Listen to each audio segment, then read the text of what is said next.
আমাদের যখন ২ বছর পর শিল্পী সমিতি যখন নির্বাচন আসে তখন আমরা যারা শিল্পীরা আছি সবাই আমরা মিলনের মতন আনন্দ থাকি একই পরিবারের মতন। তাই এইবার আগের দিনে এইবার একটু ব্যতিক্রম কী কারণে আগের তুলনায় এবার অনেক মজা হইতেছে আমাদের নিজেদের মধ্যে। আর আমাদের দুটি প্লেন, এই দুটি প্লেনের যারা দাঁড়াইছে দুজনই শিবাশানু ভাই, জয় ভাই, ওই প্লেনে আছে আরমান ভাই ও মুক্তি আপু। তো আমি দু প্যানেলই ভালো। আমাদের কি কারণে আমাদের দু প্যানেলই অনেক সৌন্দর্য। এবার দু প্যানেলের জন্য আমার শুভকামনা রইল নৃত্য পরিচালক তরফ থেকে আমাদের।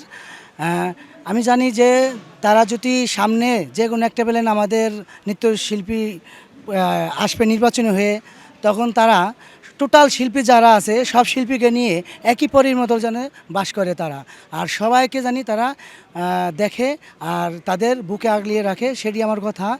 আর আমার সামনের মাসে একটা সিনেমা মুক্তি পেতেছে, সেটা হলো বাপজান। এটার মধ্যে নায়িকা ছাদিয়া মির্জা নায়িকা ও হিরো হয়েছে আপনার সূর্যরাজ। সকলে আমার এই সিনেমাটা দেখবেন। দুটি গান আছে, দুটি গানই আমি নিজেই করছি, রোমান্টিক গান। আপনারা আমার এই সিনেমাটা দেখবেন। আর আমার বেশ কিছু সিনেমা আছে, সেটা মুক্তি পাবে। ভিলেন হাবিব প্রযোজিত পরিচালনায় আমি মুসলিম, সেই ছবিও আমি কাজ করা হয়েছে আমার গান। ওটার মধ্যে আমার 3টি গান আছে, খুব সুন্দর গান।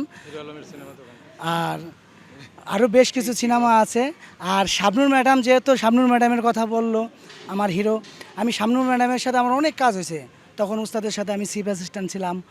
তারপরে প্রচুর কাজ, ঢাকায় বলা বরিশালে মেয়ে, তারপরে আপনার মেয়ে সাক্ষী, আরও অনেক ছবি নাম বলে শেষ করা যাবে না। যেহেতু এখন আপনাদের দোয়ায় আমি রানিংয়ে আছি, কাজ করতেছি, আপনাদের কাছে আমি দোয়া চাই। আর এই চ্যানেলটার জন্য সবাই ফলো করবেন, চ্যানেলটাকে সবাই ভালোবাসবেন। আর আজকে যারা সাক্ষাৎকার নিল তাদের জন্য শুভেচ্ছা রইল আমাদের শিল্পী তরফ থেকে। ভালো থাকবেন, আল্লাহ হাফেজ, আসসালামু আলাইকুম।